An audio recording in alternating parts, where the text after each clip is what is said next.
전 12살 아들을 가진 남자와 재혼을 했습니다. 재혼하고 행복한 것도 잠시, 남편이 갑자기 병마에 시달리면서 지옥 같은 하루를 버텨야 했어요. 그런데 어느 날 아들 녀석이 100만 원만 주면 10배로 불려주겠다는 어이없는 말을 했습니다. 처음엔 그냥 흘려들었는데 함부로 말을 내뱉는 애가 아니라는 생각에 100만 원을 주었습니다. 그리고 정확히 한 달 뒤 제 통장에 거금 5억이 찍혔어요. 이 놀랍고 믿기지 않는 얘기를 지금부터 들려드릴까 합니다. 제 얘기는 한 남자로부터 시작됩니다. 전 꽃집을 운영했는데 매일 아침 우리 꽃집에 와서 꽃다발을 사가는 남자가 있었습니다. 안녕하세요. 오늘은 어떤 꽃을 세일하나요? 아, 오셨어요? 오늘은 백합입니다. 이걸로 드릴까요? 네, 그걸로 주세요. 네, 예쁘게 잘 포장해 드릴게요. 그런데 혹시 받으시는 분이 좋아하시는 꽃은 없나요? 매일 세일하는 꽃들은 종류가 다양해서 이왕이면 받으시는 분 취향에 맞는 꽃을 선물하는 게 더 좋지 않을까요? 네, 그렇긴 한데, 괜찮습니다. 그냥 주세요. 보통 다른 꽃집은 그날 저녁에 팔다 남은 꽃을 문 닫기 전에 왕창 세일해서 다 정리를 하는 편인데, 우리 꽃집은 저녁까지 팔다 남은 꽃을 다발로 만들어 두었다가 다음날 아침에 세일을 했어요. 근처에 초중고가 있어서 아침 등굣길에 학교에 필요한 꽃들을 저렴하게 사가기도 하고 교회나 성당에서 일부러 세일하는 꽃을 예약했다가 가져가기도 했습니다. 그런데 우리 꽃집 제일 단골은 아침 8시면 어김없이 문을 열고 들어오는 바로 그 남자였어요. 보통 키에 보통 체격, 그리고 뿔테 안경을 썼는데 흰 와이셔츠 차림의 말쑥한 모습이 회사원 같기도 하고 또 어찌 보면 아닌 것 같기도 했습니다. 이 동네로 이사오고 꽃집을 오픈한 지 얼마 되지 않았을 때부터 남자는 매일 아침 우리 꽃집에 들러 세일하는 꽃 한 다발씩 꼭 사갔어요. 처음에는 와이프에게 주려고 그러나 싶었습니다. 하지만 아침 출근 시간에 꽃을 사러 오는 게 조금 의아하기도 했죠. 나이로 봐서는 40은 안 된 것 같고 또 30은 넘어 보여서 분명 결혼했을 것으로 추정이 되면서도 도대체 누구에게 이런 정성을 바칠까 참 궁금했습니다. 뭐 어쨌든 날마다 꽃을 선물하는 참 로맨틱한 사람이구나 생각을 했습니다. 매일 꽃을 받는 사람은 얼마나 좋을까. 괜히 덩달아 기분이 좋아져서 덤으로 안개꽃이나 곁들이면 좋은 꽃 몇 송이를 항상 함께 포장해서 드렸어요. 그렇게 3개월쯤 되던 어느 날 하루는 웬 꼬마아이가 꽃집을 찾아왔습니다. 안녕하세요. 전 유압 초등학교 5학년 4반 신정석이라고 합니다. 신정석? 반가워. 그래, 무슨 꽃으로 줄까? 누구에게 줄 거니? 엄마 생신이면 카네이션에 장미를 함께 넣어도 좋고, 여자친구 생일이면 간단하게 장미만 몇 송이 하는 것도 요즘 유행인데, 아줌마가 예쁘게 포장해 줄게. 하지만 꼬마는 저를 잠시 빤히 쳐다보더니 다짜고짜 묻는 겁니다. 혹시 매일 아침마다 여기 와서 꽃을 사가는 아저씨를 기억하세요? 아저씨?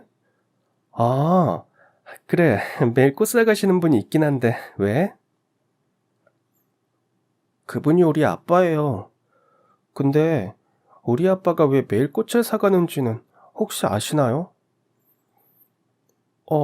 글쎄. 그것까진 아줌마가 잘 모르겠는데. 혹시 엄마한테 선물하시는 거 아닐까? 전 엄마가 돌아가셨는데요.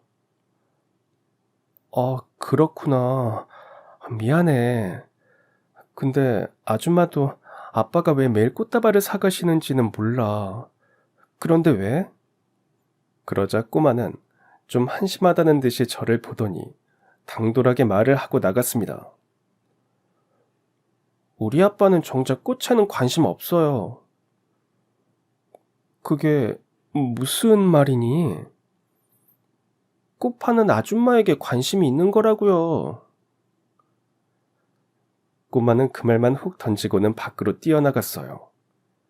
너무 뜻밖의 말이라 순간 한 대 얻어맞은 듯 얼얼했습니다. 그러니까 정리를 해보면 매일 꽃을 사가는 남자는 자신의 아버지인데 꽃을 누군가에게 주려고 사는 게 아니라 꽃집 주인인 저에게 관심이 있어서 꽃을 사간다는 말이었습니다. 꼬마 녀석의 말투로 봐서는 그런 아버지의 행동이 퍽 마음에 안 드는 것 같았고 도대체 어떤 아줌마길래 아버지가 그렇게 매일같이 똑같은 일을 반복하는지 궁금한 마음에 염탐을 온 듯 했습니다. 참 맹랑한 녀석이구나 싶으면서도 귀엽다는 생각도 들고 꽃을 사러 오는 그 남자는 도대체 나를 언제 봤다고 그런 무모한 행동을 할까 조금 황당한 생각도 들었어요. 사실 저도 결혼해서 사별을 하지 않았다면 아마 저렇게 안팡진 아들 녀석이 있었을 텐데 하는 쓸쓸한 생각도 들었고 한편으론 그 의문의 남자인 꼬마의 아버지가 은근 부럽기도 했습니다. 그리고 다음날 8시 땡 치자 어김없이 그 남자가 꽃집 문을 열고 들어왔습니다. 저기, 안녕하세요. 오늘 세일하는 꽃은 어떤 건가요? 전 어제 꼬마가 한 말도 있고 해서 오늘은 남자에게 제대로 물어봐야겠다고 단단히 벼르고 있었습니다.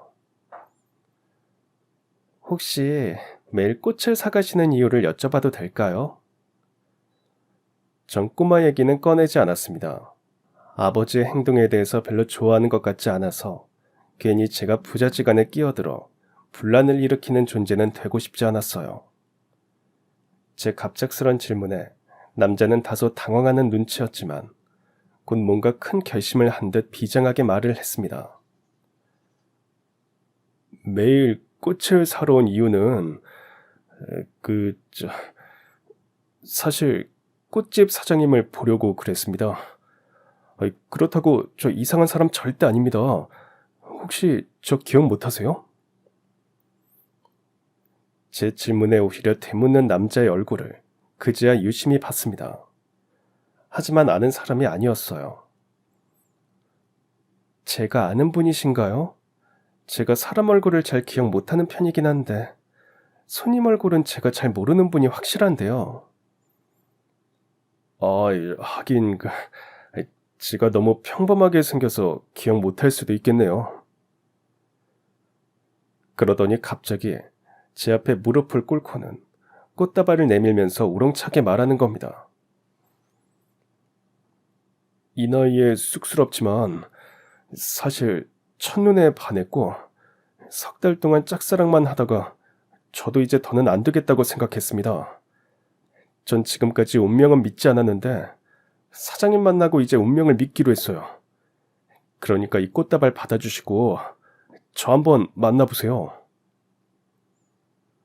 너무 비장하게 고백을 하는데 꽃을 안 받아주면 우리 집 최고 단골을 잃을 것도 같고 그렇다고 받자니 난감하고 순간 갈등을 했지만 남자가 좀 귀엽고 재밌다는 생각이 들어서 일단 받았습니다. 감사합니다. 정말 감사합니다. 아니, 감사할 건 아니고요. 어서 일어나세요. 누가 볼까 그러네요. 정말 저 만나보시면 절대 후회 안 하실 거예요.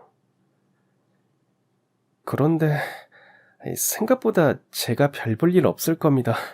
운명도 아닐 거고요. 그래도 받아줘서 감사해요. 남자가 말한 것처럼 운명까지는 아니라고 해도 좋은 친구로 지낼 수도 있겠다 싶어서 가볍게 생각하려 했습니다.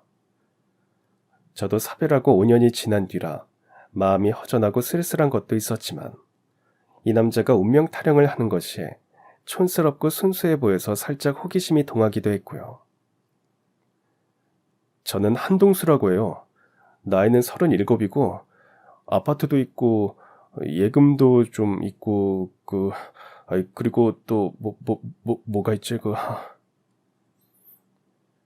전 갑자기 웃음이 터져버렸습니다.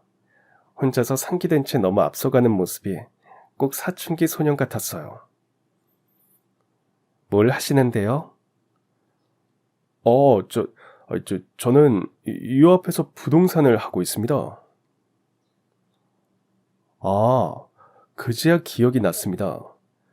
처음 이 동네로 이사와서 꽃집 자리를 알아보려고 갔던 그 부동산 사장님이었어요. 그때 엄청 신경을 써주고 친절하게 대해주셔서 직업의식이 참 투철하시구나 생각했는데 이제 보니 딴 생각이 있었구나 싶은 마음에 혼자 미소를 지었습니다. 이제야 기억이 나세요? 죄송해요. 제가 사람 얼굴을 잘 기억 못하는 편이라서요. 그럼 이번 주말에 밥이라도 같이 먹을까요? 저하고 딱 10번만 만나보고 이놈 안 되겠다 싶으면 거절하시고요. 괜찮다 싶으면 결혼합시다. 왠지 그 순수한 박력이 마음에 들었습니다. 주말에 밥이나 먹자고 해서 만났는데 자신이 어떻게 살아왔는지 얘기를 풀어놓기 시작하는 겁니다. 전 데이트가 아니라 자서전 출판에 온 줄 알았어요. 자서전의 요지를 대충 정리하자면 최선을 다해 열심히 살아왔다는 거였습니다. 동수 씨는 결혼하고 아내와 사별한 뒤 12살 아들과 살고 있다고 했어요. 아마 절 찾아와서 당돌하게 물어보던 그 녀석인 것 같았습니다. 문득 5학년 4반 한동석이라고 당당하게 소개하던 그 모습이 떠올라 혼자 비시시 미소를 지었어요. 동수 씨는 아내와는 고향 친구였고 함께 상경에서 자주 만나다 보니 자연스럽게 결혼을 하게 되었답니다. 하지만 아주 열렬한 사랑은 아니었다고 했어요. 그래도 아내를 그리워한다 정도는 말해야 인간적 도리 같은데 너무 빨리 잊어버린 것 아닌가 싶어서 괜히 같은 여자 입장에서 서운한 느낌이 들었습니다. 아내는 아들을 낳고 자궁암에 걸려 자궁을 다 드러내는 수술을 했지만 다시 전이 되고 재발되어 결국 명을 다했다고 했습니다. 그 대목에서 설핏 눈물을 보였는데 저도 잠시 울컥했어요. 문득 먼저 간 남편이 생각나서 감정이입이 되었습니다. 참 착하고 부지런한 여자였어요. 이제 살만하니까 그리 갔어요. 적어도 아내를 착한 여자라고 추억하는 남자는 나쁜 사람은 아니라고 생각했어요. 말하는 것을 들으면서 이 남자는 기본도 되어 있고 인품도 기본 이상은 되겠구나 싶어서 조금 호감도가 올라갔습니다. 물론 그것만으로 그 사람을 다 가늠할 수는 없겠지만 적어도 그 순간 제 생각은 그랬어요. 동석 씨와 그의 아내는 돈을 벌기 위해서 공장에도 다니고 공사 현장에서 일도 했답니다. 이것저것 안 해본 일이 없었지만 이렇게 살다가는 비전이 없다고 생각했고 그때부터 함께 부동산 중개인 자격증 시험에 도전하며 나란히 합격했대요. 돈을 벌면서 공부를 하다 보니 3년 만에 합격한 건데 주변에서는 빠른 편이라고 하더랍니다. 아마 부부가 서로 의지하면서 함께 했기에 좋은 결과가 나타난 것 같았대요. 변두리 동네에서 작은 부동산을 시작했는데 제법 잘 되었답니다. 아파트도 장만하고 아들도 낳고 제법 사는 재미가 생겼을 때 아내가 암 진단을 받았고 고생하다 갔대요. 그렇게 먼저 보내고 나니 7살 아들 녀석과 참 막막했답니다. 호라비 마음은 과부가 안다고 쳐도 그 막막함을 경험했기에 고개가 끄덕여졌습니다. 아내를 보내고 난 뒤 동석 씨는 모든 것을 다시 시작하기 위해서 이사를 왔고 이 동네에서 부동산을 하면서 그럭저럭 살아가던 중이었대요. 크게 불편한 것도 없고 크게 행복한 것도 아닌 소소하다 못해 때론 감정조차 없는 그런 삶을 살아가고 있었답니다. 때론 너무 아무 일도 일어나지 않아서 사는 게 참 지루했대요. 주변에서 참한 여자를 소개시켜 주어서 몇 명 만나보기도 했지만 그렇게 마음이 가지 않더랍니다. 그저 아들 커가는 모습을 보는 게 유일한 낙이었는데 다만 아들이 엄마의 정을 못 받고 자라는 것이 항상 마음이 아팠대요. 그래도 엄마 노릇까지 하려고 무던히 노력했는데 정작 학교 행사 때 친구들이 엄마와 함께 참가하는 모습을 보면서 부러워하던 아들의 눈빛은 잊을 수가 없었대요. 그렇게 말하는 동석 씨의 눈가가 촉촉해졌습니다. 동수 씨는 보기와는 다르게 감수성도 있는 편이었고, 제가 자서전이라고 다소 고리타분하게 얘기를 했지만 자기 인생을 참 가지런하게 정리해서 잘 들려주는 걸로 봐서 평소 꼼꼼한 스타일 같았습니다. 제가 이렇게 말하니까 남자 간보는 것처럼 들리겠지만 그런 건 아니에요. 장사를 하다 보면 워낙 많은 사람들을 상대해야 하니까 그저 제 나름대로 손님을 파악하는 게 항상 몸에 배어 있어서 그런 겁니다. 식당이라면 손님들이 알아서 자신의 취향에 맞게 음식을 주문하면 되지만, 꽃집은 꽃집 사러 오는 사람보다 그 꽃을 받을 분의 마음과 취향을 판단해야 해서 어떤 분인지 생각하면서 꽃을 고르고, 어떤 상황에서 꽃을 받는 건지 손님에게 들어보고 그에 맞게 꽃을 추천해드리기도 합니다. 그러다 보니 사람들이 말하는 걸 보면서 저도 모르게 성격이나 상황이나 기분을 판단해버리는 버릇도 생겼어요. 어쨌든 동수 씨의 인생 이야기는 드디어 최고 하이라이트를 향해 가고 있었습니다. 좀 전까지 엄마 사랑을 못 받고 자라는 아들 얘기를 하면서 눈물을 찔끔 보이더니 언제 그랬나는 듯이 갑자기 커피를 벌컥 마시면서 자기 인생 최고의 하이라이트에 대한 얘기를 진지하게 꺼냈습니다. 그러니까 그날이 운명의 날이라고 서두를 꺼냈어요. 갑자기 수정 씨가 문을 열고 들어오면서 실례합니다 하는데, 어디선가 빛이 들어오고 수정 씨 머리 뒤로 후광이 확 비치는데, 와, 제 평생 그런 경험은 처음이었어요. 네, 제 이름이 김수정입니다.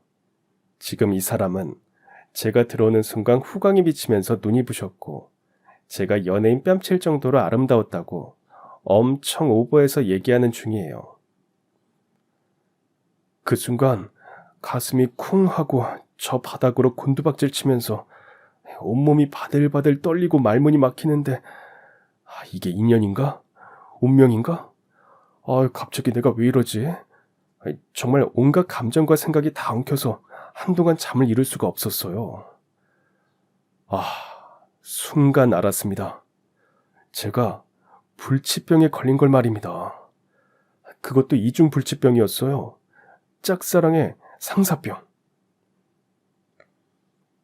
보통 짝사랑에 빠진 사람은 수줍고 내성적이라서 혼자 감정을 가슴에 담고 끙끙 앓는 스타일인데, 정반대인 동수 씨가 의외로 짝사랑을 했다고 하니까 안쓰러운 게 아니라 코믹해서 자꾸 웃음만 나왔습니다. 어쨌든 짝사랑의 상사병까지 이중 불치병에 걸린 동수 씨는 그날 제가 꽃집 자리를 찾는다고 했을 때부터 말을 버벅거리고 귓볼까지 시뻘개져 땀을 뻘뻘 흘렸는데, 이제야 왜 그랬는지 조금은 이해가 되었어요. 부동산에서 일하시던 아가씨가 사장님 어디 아프시냐고 몇 번 물어보기까지 했던 기억도 나고, 뭔가 금박지에 쌓인 것을 먹은 것 같은데 그게 청심환이었다는 것도 그제야 떠올랐습니다.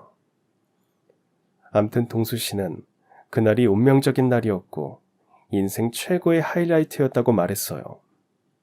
솔직히 제가 좀 쑥맥이라 학창시절에도 느껴보지 못한 감정을 이 나이가 돼서 느꼈다는 게 너무 창피하기도 하고 한편으론 신기하고, 그날부터 잠도 안 오고. 그날 이후 계속 제 모습이 머릿속에서 떠나지 않고 큰 여운으로 남았다는 말을 그렇게 빙빙 돌려서 했는데, 결국 운명적인 그날을 강조하기 위해서 인생 자서전이라는 거창한 서두를 꺼냈던 겁니다. 어차피 인생은 도전이고 믿져야 본전이며 죽기 아니면 까무러치기라는 심정으로 매일 꽃을 사러 왔답니다. 꽃을 사면서 그렇게 비장한 각오를 했다는 것도 얼마나 웃긴지 전 그날 배꼽이 빠질 뻔했어요.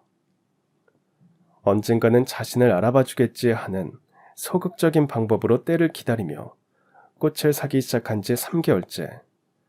드디어 제가 왜 꽃을 사가냐고 먼저 물어봐줘서 얼마나 기뻤는지 몰랐다는 말로 그의 자서전은 끝났습니다. 알고 보니 동수 씨의 실체는 완전 수다맨이었어요. 한순간도 쉬지 않고 떠들어도 숨이 안 찰 정도로 목청도 튼튼하고 심폐기능도 아주 좋았습니다. 남자가 왜 그렇게 드라마를 좋아하는지 월화 드라마, 수목 드라마, 주말 드라마는 물론 일일 드라마도 챙겨보면서 동네 아줌마들과 전혀 막힘없이 소통하는 남자였어요. 동석씨 부동산이 왜 동네 사랑방인가 했더니 아줌마들이 모여 어제 본 드라마 얘기를 하면서 불륜을 저지른 남자 주인공을 작살내고 비련의 여자 주인공의 감정이입하면서 울다가 웃다가 하며 왁자하게 떠드니 자연스럽게 그렇게 된 것 같았습니다. 방구하러 오는 손님에게도 어떻게나 친절하고 살갑게 구는지 계약 안 하고 가면 괜히 미안해서 다시 와서 계약을 하게 만드는 마법의 상술도 장착한 사람이었어요.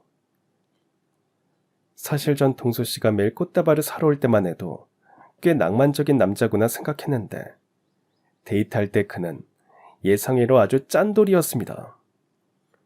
분위기보다는 가성비 최고인 집만 찾아가고 커피숍 커피보다는 자판기 커피를 뽑아들고 산책하면서 마시는 걸 더 좋아했어요. 물론 그런 게 나쁜 건 아니었습니다. 소박해서 좋았어요. 워낙 돈 없이 살았고 여기까지 온 것도 거의 초인적인 힘으로 버티면서 살아낸 결과물이다 보니 절약정신이 몸에 밴 것 같았습니다. 제 인생 최고의 사치이자 낭비가 매일 꽃다발을 사러 갔던 그 석 달이었습니다. 절약정신이 투철한 짠돌이가 매일 필요도 없는 사치품 꽃을 샀다는 게 새삼 대단하면서도 미안하게 느껴졌고 문득 그 꽃다발은 도대체 어디에 쟁여놓았는지 무척 궁금했어요. 그랬더니 자기 집에 와보면 알게 될 거라는 겁니다. 아직 집을 왕래할 만큼의 사이는 아닌데 싶으면서도 하루에 하나씩 석 달이면 거의 90개나 되는 꽃다발을 어떻게 했는지 정말 알고 싶어서 그의 초대에 응했어요. 마침 아들이 학교에서 캠핑을 갔다고 하더군요. 절대 아무 짓도 안 하겠다고 우스갯소리로 맹세하는 그 남자 말이 귀여웠습니다. 그의 집은 부동산에서 5분 거리에 있는 아파트였는데 집으로 들어선 순간 정말 깜짝 놀랐어요. 그 많은 꽃다발들을 모두 드라이 플라워로 만들어서 집안 곳곳에 전시하듯 걸어둔 게 아닙니까? 세상에, 이걸 동수 씨가 다 한 거예요? 아니, 우리 아들 녀석이 손재주가 좀 비상해. 그럼 아들이 이렇게 다 만든 거라고요?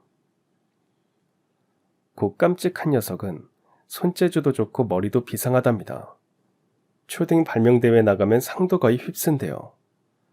아들은 매일 쌓여가는 꽃다발을 골치 아파하더니 어느 날부턴가 버리기 아깝다면서 가지와 잎을 정리하고 거꾸로 매달아 그늘에 걸어 말렸는데 항상 적당한 습도와 온도를 맞춰야 곰팡이가 쓸지 않게 잘 건조되고 형태가 오래 유지될 수 있다면서 이것저것 책을 찾아보고 연구를 하더니 헤어스프레이까지 뿌려서 마치 작품처럼 일일이 만들었답니다. 그냥 보면 생화라고 할 정도였고 또 어떤 것은 색을 물들여서 신비하게 만든 것도 있어서 그 정성에 감동받았고 그 아이디어에 놀랐습니다. 그제야 전 꽃집을 찾아와서 맹랑하게 따지고 들던 아들 녀석이 궁금해졌어요. 조심스럽게 아들에 대해서 물어봤습니다. 아들은 우리 만나는 거 알아요? 녀석이 워낙 눈치가 빤해서 아마 알걸. 별말 안 해요. 직접 만나서 물어보면 되겠네. 그렇게 아들과 함께 밥을 먹기로 약속을 했습니다.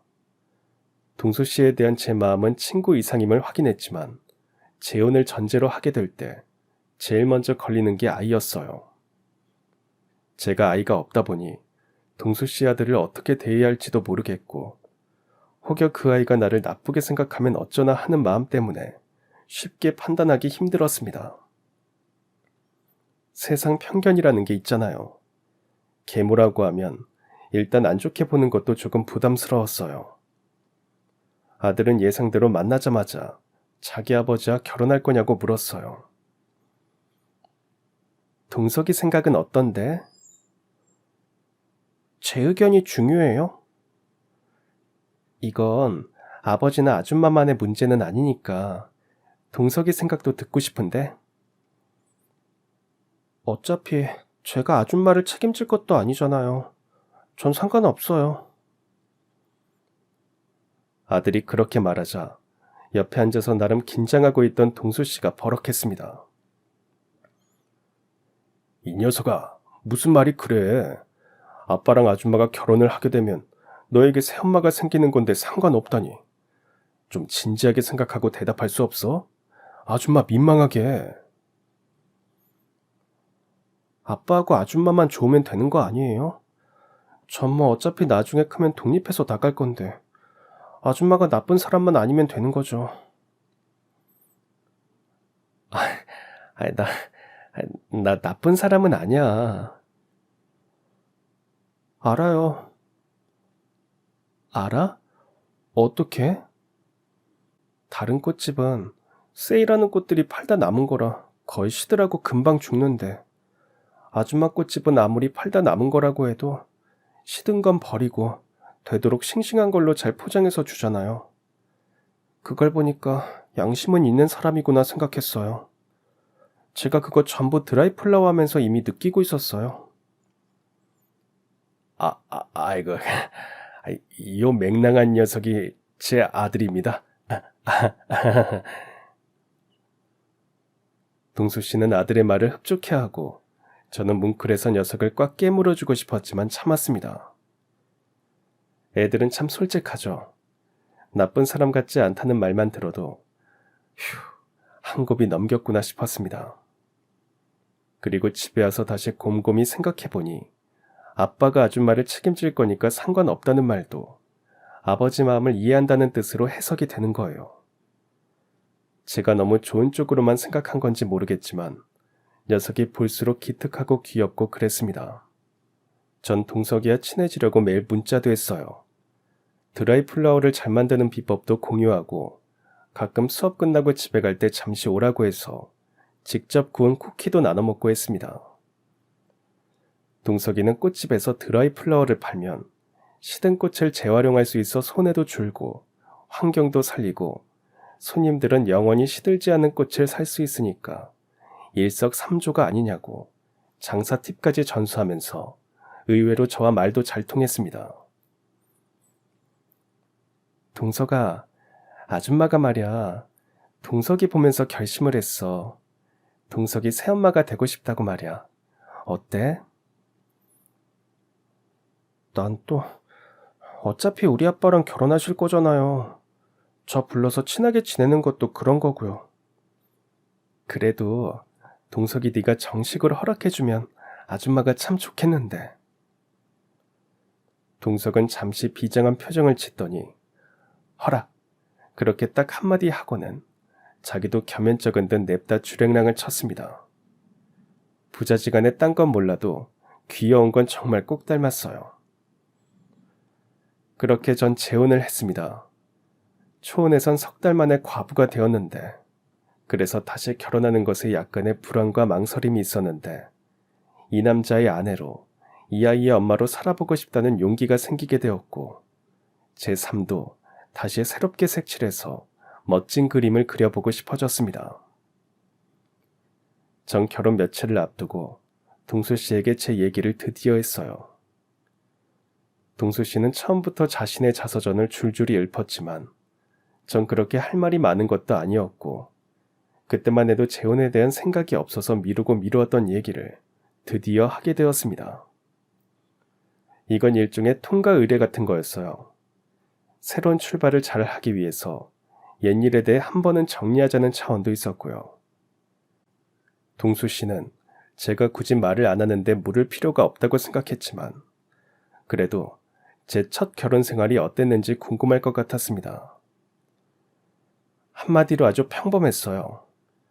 전 남편하고는 중매로 만나 1년 연애하고 결혼을 했습니다. 당시 먼 친척분이 하시는 화훼단지에서 화원 일을 돕고 있었고 남편은 공사 현장의 안전진단을 하는 사람이었습니다. 서로 평범함이 마음에 들었고 평생 평범하게 보통의 것을 누리면서 조용히 살게 될 거라고 생각하면서 결혼을 했어요.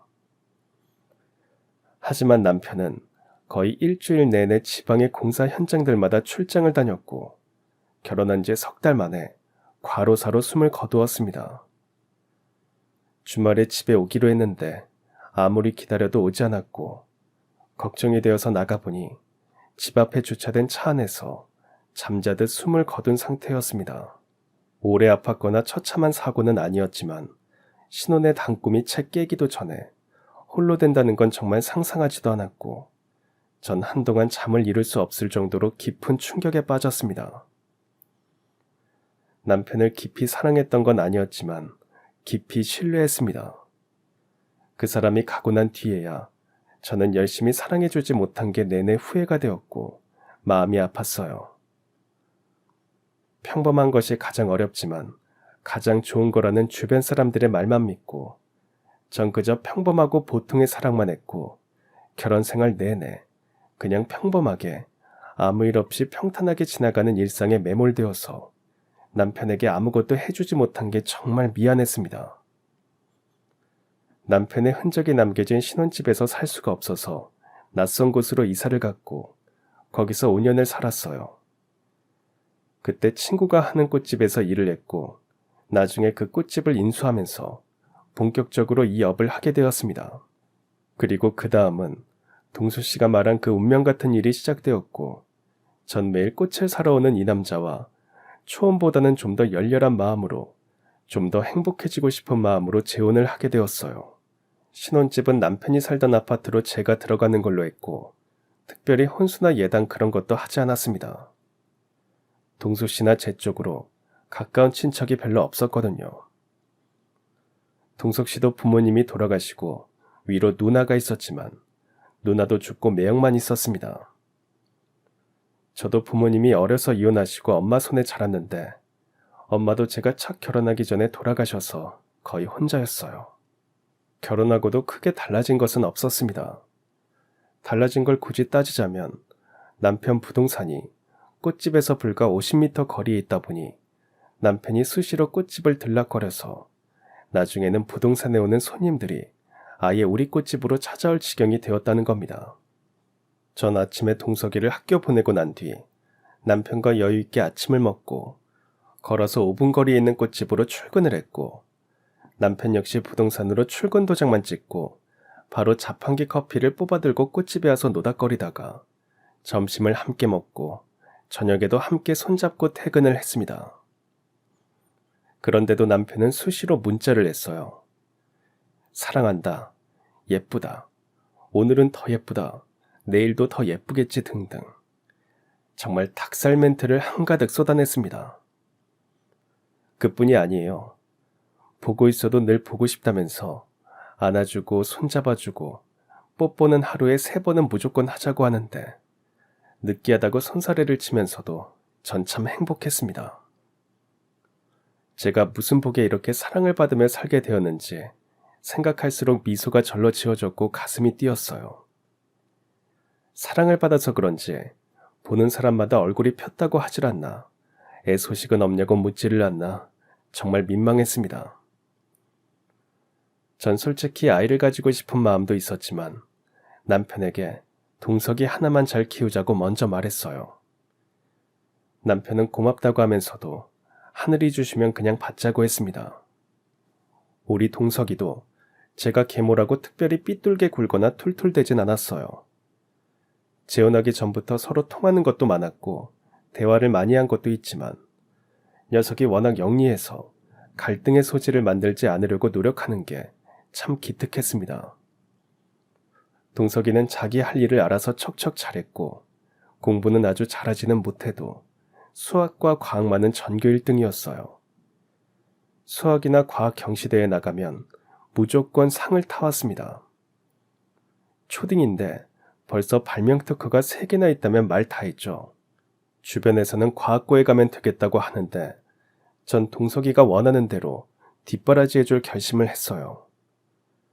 볼수록 기특하고 귀여운 아들을 공짜로 얻었으니 전 어떻게 하면 엄마로서 최선을 다할 수 있을까 늘 생각하고 고민했습니다. 어느 날 학교에서 행사가 있었는데 전 엄마로서 처음 참가를 했어요. 전날부터 어찌나 긴장되든지 뭘 입고 가야 우리 동석이 자존심이 안 상할까, 만나는 엄마들에게 뭐라고 인사를 해야 할까 잠이 안 올 정도였습니다. 그런 곳에 가는 게 낯설고 또 뭘 해야 할지 몰라서 허둥대는데 동석이가 먼저 제 손을 푹 잡아 끌고 가더니 아이들 앞에서 엄마라고 소개를 하는 겁니다. 집에서는 아직 약간 어색할 때도 있는데 사람들 앞에서 다정한 모자지간으로 첫 신고식을 하는 순간은 아마 잊을 수 없을 거예요.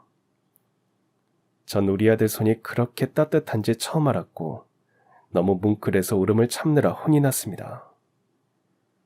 그날 집에 돌아온 뒤로 전 결심했어요. 지금부터는 더 열심히, 더 먼저 아들에게 다가가야겠구나. 그래서 남편이 저에게 하듯 전 매일 아들에게 사랑한다 말을 해주고 잘했다고 칭찬의 문자를 보내고 귀엽다고 조금은 닭살 멘트도 날리면서 계모라는 약간은 부정적인 장벽을 깨보려고 노력했습니다. 학교 가기 전에는 늘 안아주고 갔다 오면 역시 더 푹 안아주면서 오늘 하루도 수고했다고 엉덩이도 툭툭 두드려 주었어요. 처음엔 징그럽다고 질색팔색을 하던 녀석이 어느 정도 적응이 되었는지 하루는 뭐 까먹은 거 없어요? 어? 뭐 까먹었어? 뭔데? 나 참, 이리 와요. 안아줄게요. 그럼 전 픽 웃으며 아들에게 안깁니다. 전 엄마로서 좀 서툴지만 제가 할 수 있는 최선을 다하는 엄마이고 싶었습니다. 물론 동석이는 아들로서 조금 어색해도 할 수 있는 최선을 다해 절 잘 따라주었어요. 그렇게 제 인생에서 가장 행복한 순간들이 지나가고 있었습니다. 그런데 그땐 몰랐어요. 행복의 끝엔 항상 불행이 대기하고 있다는 걸 말입니다. 그리고 불행은 늘 예고도 없이 우리를 휘몰아친다는 것도 나중에 당하고 나서야 알게 되었어요. 어느 날 건강했던 남편이 갑자기 쓰러졌습니다. 병원에서는 대장암 말기라는 청천벽력 같은 진단을 내렸어요. 정말 믿을 수가 없었습니다. 그동안 특별한 증상이 없었거든요. 가끔 변비나 설사를 반복할 때가 있었는데 그럴 때는 항상 남편이 친구들과 늦게까지 술을 마시는 날이었습니다. 술병이 도져서 배탈이 났다고만 생각했어요. 배가 아프거나 소화가 잘 안 된다고 해도 소화제를 먹으면 곧 괜찮아져서 크게 걱정하지도 않았고요. 해마다 국가에서 하는 건강검진 때도 특이한 소견이 없었다고 합니다. 3년 전에 마지막으로 대장 내시경을 했을 때도 용중 몇 개만 떼어내고 아무 이상이 없었다는데 이게 무슨 날벼락인지 도저히 믿을 수가 없어서 2군데 병원을 더 가봤는데도 같은 결과였습니다. 결국 수술을 받았지만 이미 다른 곳에도 전이가 된 상태라서 몇 번의 수술을 더 해야 하고 항암 치료도 꽤 긴 시간 받아야 한다고 했어요. 그렇게 해서라도 남편이 살아준다면 전 뭐든 다 할 생각이었습니다. 그런데 문제는 병원비였습니다. 전 여윳돈이 있는 줄 알았는데 통장 잔고는 바닥이었어요. 그제야 남편이 무리하게 투자를 했다가 완전 실패한 사실을 털어놓았습니다. 워낙 짠돌이라 투자를 할 거라고는 생각도 못했습니다. 그것도 저 몰래 집을 담보로 대출까지 받아서 주식 투자를 했다는 게 할 말을 잃게 했어요. 미안해 여보. 이렇게 될 줄 몰랐어. 난 그저 그 돈 좀 불려서 당신 전원주택을 꼭 지어주고 싶어서 그랬어. 전원주택이요? 당신이 나중에 그런 곳에서 살고 싶다고 했잖아. 아니 아무리 그래도 그렇지. 암튼 지금은 그런 거 생각하지 말아요. 이미 지나간 거 생각하면 당신만 더 힘들어져요. 일단 수술 잘 받고 치료부터 잘 받읍시다. 나머진 내가 알아서 할게요. 제가 전원주택 노래를 불렀던 게 화근이 될 줄 몰랐습니다. 노후에는 전원주택을 지어서 거기서 화원을 가꾸면서 살고 싶다고 한 말을 기억하고는 그렇게 큰 일을 저지를 줄도 몰랐어요. 어쩜 투자에 실패하고 마음고생이 심해서 그런 몹쓸 병에 걸린 건 아닌가 싶어서 마음이 더 안 좋았습니다. 하지만 지금 그런 걸 따질 때가 아니었어요.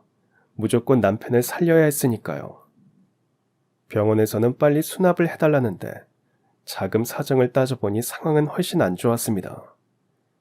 이미 남편 부동산은 월세가 밀려 있었고 살고 있는 아파트도 담보대출을 받은 이자와 원금이 밀려 있었어요. 결국 전 꽃집 보증금을 조금 빼달라고 주인에게 부탁하고 대신 월세를 올리는 걸로 당장 필요한 병원비부터 해결을 했습니다. 하지만 앞으로 긴 항암 치료 과정에서 얼마나 돈이 들어갈지 알 수 없어서 망설이다 친구들에게 전화를 했지만 차마 돈을 빌려달라는 말이 나오지 않는 거예요. 어렵게 돈 얘기를 하면 자기들도 힘들어서 죽겠다고 하소연을 늘어놓아서 오히려 제가 미안하다고 말하고 끊었습니다. 이럴 때 든든한 친정이라도 있거나 도움이 될 피부치라도 있었다면 조금이라도 비빌 언덕이 될 텐데 참 막막하고 암담했습니다. 여보, 너무 애쓰지 마. 다 내가 잘못한 건데 당신이 나 때문에 너무 고생하는 것 같아서 미안해. 그런 말이 어딨어요. 우린 가족인데 고생하고 말고가 어딨어요. 당신은 그런 데 신경 쓰지 말아요. 나 그냥 항암 치료 안 받을래. 대장암 극복하는 사람들 얘기 들어보니까 운동하고 식단 관리하면 완쾌되는 경우도 많대. 갑자기 그게 무슨 소리예요? 병원비 때문에 그래요? 걱정 마요. 내가 다 마련하고 있으니까 당신은 제발 나을 생각만 해요. 정말 나랑 동석이 생각하면 건강해질 생각만 하라고요. 남편 앞에서 걱정 말라고 큰 소리를 쳤지만 경기가 안 좋아서 그런지 그쯤 꽃집 운영도 잘 안 되고 이래저래 심란했습니다. 제가 매일같이 계산기를 두드리며 한숨을 쉬고 여기저기 전화해서 돈을 빌리고 하니까 덩달아 아들 녀석도 우울해했습니다. 저기 새엄마, 혹시 아버지 병원비 없어서 고민하시는 거예요? 아니야. 넌 그런 걱정하지 마. 아들은 뭔가 말을 할 듯 하면서도 잠시 망설이는 눈치였습니다. 하지만 곧 뭔가 결심한 듯 비장하게 말하는 겁니다. 저기 새엄마, 혹시 100만 원 있어요? 100만 원? 네, 제게 100만 원만 주면 제가 10배로 불려줄게요. 정말이에요. 꼭 10배. 아니, 그 이상도 가능해요. 저 믿고 100만 원만 주시면 안 돼요? 100만 원을 10배로 불려주겠다는 말도 좀 황당했지만 이제 겨우 17살밖에 안 된 녀석이 무슨 수로 10배를 불리겠다는 건지 이해도 안 되고 해서 처음엔 그냥 흘려들었었습니다. 가뜩이나 남편 병원비에 집세에 머리가 터질 것 같은데 그런 걸 신경 쓸 겨를도 없었어요. 하지만 아들은 그 다음날도 100만 원 타령을 했습니다. 도대체 뭘 해서 10배로 불릴 거냐고 물어도 그건 말하지 않고 무조건 100만 원만 빌려달라는데 아무리 철이 없어도 그렇지 지금 우리 집 형편에 그런 돈이 어디 있다고 저러는지 속이 상했습니다. 집에 있는 돈을 탈탈 털어보니 딱 100만 원 있었어요. 이걸로 병원비 내기엔 턱없이 부족했고 밀린 집세나 대출금 갚기도 모자랐습니다. 그러면서 자꾸 아들이 한 얘기가 마음에 걸렸어요. 평소에 섣불리 말하는 녀석도 아니고 딴에는 뭔가 계획이 있는 것 같은데 지금 상황이 안 좋다 보니 아들 말을 무시했나 싶어서 미안한 마음이 들었습니다. 동서가 100만 원 아직도 필요하니? 네, 주실 수 있어요? 그걸로 정말 뭘 할 건지는 말 안 해줄 거야? 네, 그건 나중에 말씀드릴게요. 그래, 알았다. 줄 테니까 뭘 하든 해봐. 설마 네가 허투루 말하는 애도 아니고. 100만 원을 주면서 사실 10배로 불려줄 거라는 말은 믿지 않았고 그런 기대도 하지 않았습니다. 그 돈이 있다고 해서 뭔가가 해결되는 것도 아니었고, 그 돈이 없다고 당장 안 되는 것도 아니었어요. 녀석이 뭘 하든 잊어버리고 전 하루하루 어떻게든 살아내자고 스스로 다그치고 다독이면서 참 힘들게 버텼습니다. 부동산은 내놓았는데도 경기가 안 좋다 보니 쉽게 들어오겠다는 세입자가 없었어요. 아파트도 팔려고 내놨는데 역시 보러 오는 사람이 거의 없었습니다. 매일 병원에서는 수납을 하라고 독촉을 하고 은행에서도 다음 달까지 밀린 이자와 원금을 갚지 않으면 경매 절차에 들어갈 수 있다고 거의 매일 문자와 전화가 왔습니다. 심지어 공과금도 2달씩 밀리기 시작하니까 독촉장이 계속 왔습니다. 그래도 남편 앞에서는 내색할 수 없었어요. 늘 걱정 말라는 말만 하고 돌아서서 대책 없는 하루하루를 보내는데 참 지옥 같았습니다. 그런데 정확하게 한 달 뒤 어느 날, 제 통장에 5억이 입금된 걸 알고 깜짝 놀랐어요. 처음엔 잘못 봤나 싶었습니다. 통장 정리를 하다가 그 엄청난 금액에 놀라 1, 10, 100, 1000만, 10만 하면서 몇 번을 세고 또 샜는지 모릅니다. 하지만 5억이 맞았어요. 동서가 이 통장에 5억이 찍혔는데 이거 잘못된 거지? 잘못 보낸 거지? 아니요, 맞게 보냈을 겁니다. 제가 말했잖아요. 100만 원만 빌려주면 10배로 불려준다고. 근데 10배보다는 더 많네요. 아니, 그러니까 지금 이 금액이 맞단 말이냐? 이게 다 새엄마 덕분이에요. 어? 나 때문이라고? 아, 너 설마 이거 뭐 나쁜 짓을 해서... 아이, 새엄마, 잘 몰라요? 제가 그럴 사람이에요? 그니까요. 그럴 애가 아닌데 5억이 찍히니까 저도 정신이 혼미해지고 언이 벙벙해서 별 생각이 다 들었습니다. 그렇게 할 말을 잃은 나를 보며 씩 웃더니 동석이는 그간의 얘기를 들려주었습니다. 아들이 제 덕분이라고 한 건 다 그럴 만한 이유가 있었어요. 남편이 저에게 잘 보이려고 매일 아침마다 꽃다발을 사왔고 하루가 멀다 하고 쌓여가는 꽃다발 때문에 골치를 썩던 동석이는 그냥 버리기 아깝던 꽃다발을 드라이 플라워로 만들었죠. 그건 앞에서도 언급해서 다들 알고 계실 거예요. 가끔 드라이 플라워를 친구들이나 선생님께 선물한 적도 있었는데 그때마다 다들 반응이 좋았답니다. 그래서 저에게도 드라이 플라워를 팔아보라고 조언을 했던 거고요. 하지만 전 생화만 파는 걸 원칙으로 해서 그걸 취급하지는 않았습니다. 동석이는 분명 시들지 않은 드라이 플라워를 찾는 사람들도 있을 거라고 생각은 했지만 그저 생각만 한 채 지나갔대요. 그런데 아버지 병원비로 쩔쩔매는 저를 보면서 뭔가 도울 방법이 없을까 고민하다가 바로 그 드라이 플라워를 떠올렸답니다. 예전에 자신이 발명했던 만능 자판기를 응용하면 되겠다고 생각했대요. 그 만능 자판기는 사실 학교에 준비물을 가져가지 못했을 때 교문방 문방구까지 나가기가 귀찮아서 아예 학교 안에 문방구 자판기가 있으면 좋겠다고 생각해서 만들었대요. 연필, 지우개, 노트, 필통 등등 자판기에 물건을 넣어두면 아이들이 돈을 넣고 원하는 것을 뽑아 쓸 수 있게 한 것이죠. 커피 자판기에서 아이디어를 얻어서 응용한 거라고 했습니다. 그런데 그 자판기에 드라이 플라워를 넣고 판매하면 되겠다는 새로운 아이디어를 생각해낸 것입니다. 아마 그런 자판기는 국내 최초였을 거래요. 드라이 플라워 자판기를 특수 제작하는데 100만 원이 들었답니다.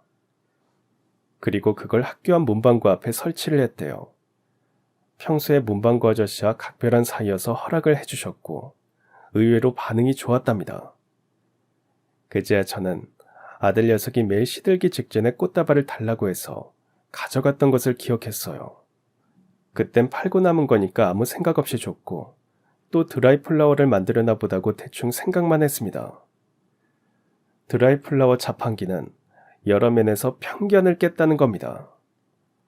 꽃은 생화만 사야 한다는 편견을 깼고 꽃은 꽃집에서만 살 수 있다는 편견도 깼고요. 그리고 꽃은 시든다는 편견도 깼답니다. 시들지 않는 꽃이라는 의미에 영원히 변하지 않는 사랑이나 영원히 변하지 않는 우정, 그런 식의 뜻까지 부여하니까 정말 불티나게 팔려서 하루 만에 자판기는 매진이 되기 일쑤였답니다. 그런데 우연히 드라이 플라워 자판기를 본 모 기업 담당자가 찾아와서 자판기 사업을 제안했대요. 자판기를 만든 사람이 학생이라는 것에 놀라워했지만 사업성이 좋다고 판단했답니다. 하지만 아들은 아직 학생 신분으로서 사업을 하는 건 무리라고 생각했고 아예 사업권과 발명 특허권을 모두 넘기는 조건으로 5억을 받았답니다. 이토록 기특하고 영리하고 대단한 녀석이 또 있을까요? 자신이 미성년자라 혹시나 어른들한테 속을 수도 있다는 생각에 반친구 아버지 중에 변호사를 하시는 분께 부탁해서 계약도 야무지게 했답니다. 우연히 그 변호사분과 통화를 할 기회가 있었는데 어쩜 그렇게 똑똑한 아들을 뒀냐며 입에 침이 마르도록 칭찬을 하는데 전 무슨 복에 이런 아들을 얻었나 싶어서 울음이 터졌습니다. 새엄마, 왜 우세요? 네가 기특해서 엄마가 무슨 복에 이렇게 잘난 아들을 얻었나 싶어서. 이리 와봐. 오랜만에 안아보자. 우리 아들 키 좀 받아보자. 전 아들을 오래오래 꼭 안아주었습니다. 그리고 사랑한다고 말해주었어요. 그렇게 아들 덕분에 남편은 무사히 수술과 항암 치료를 끝냈고 3년 뒤 완치 판정을 받았습니다. 담보대출 받은 것도 일부 갚았고 다시 건강을 찾은 남편은 부동산 일을 더 열심히 해서 빚도 다 청산했어요. 가끔 번화가에 아들이 만들었던 드라이 플라워 자판기를 볼 때가 있었습니다. 물론 사업권이 기업에 넘어갔지만 그렇게 신통방통한 생각을 했다는 게 흐뭇하고 신기하고 자랑스러웠습니다. 남편도 아들에게 늘 고마워했어요. 그렇게 다시 10년의 세월이 흘렀습니다. 지금 전 소원을 이루었어요. 고생 끝에 낙이 온다고 서울 외곽 쪽에 땅을 사서 전원주택을 지었습니다. 집 뒤쪽으로는 큰 하우스 화원을 만들어서 인터넷으로 꽃다발이나 화분 주문을 받으면 포장해서 택배로 붙이는 사업을 하고 있어요. 인터넷은 시즌 가리지 않고 항상 꾸준히 주문이 들어와서 수입도 안정적인 편입니다. 남편은 건강관리하면서 집관리도 하고 가끔 제가 바쁘면 밥도 차리고 설거지도 곧잘 하면서 저의 영원한 반려자로 제 곁을 지켜주고 있습니다. 아, 우리 아들 궁금하시죠? 미국 명문대학에서 유학 중입니다. 거기서 박사까지 따고 교수가 되거나 연구소에서 일할 예정이라네요. 한 번 안 들어올 거냐고 전화할 때마다 물어봅니다. 늘 온다고 하면서도 공부하느라 좀채 시간을 못 내네요. 매일 휴대폰 영상통화를 하면서 그리워하며 살아갑니다. 올해는 우리가 들어가든 아들 녀석이 들어오든 할 생각입니다. 문득 생각해보니까 전 재혼을 하고 제가 원했고 꿈꾸었던 인생을 살게 된 것 같았어요. 남편 덕분에 어떻게 사랑하고 사랑받고 사는지도 알았고 아들 덕분에 어떻게 엄마 노릇을 해야 하는지도 알았고요. 진정 가족의 소중함도 깨달았습니다. 오랜 꿈이었던 전원주택에서의 삶과 인터넷 사업까지 번창하면서 그야말로 전 인생 역전했습니다. 그리고 어제보다 오늘, 오늘보다 내일 더 행복하자고 생각하면서 살아갑니다. 늘 파이팅 하면서요. 그럼 지금까지 사연 들어주셔서 감사합니다. 사연이 재밌으셨다면 구독과 좋아요 부탁드려요. 감사합니다. 안녕히 계세요.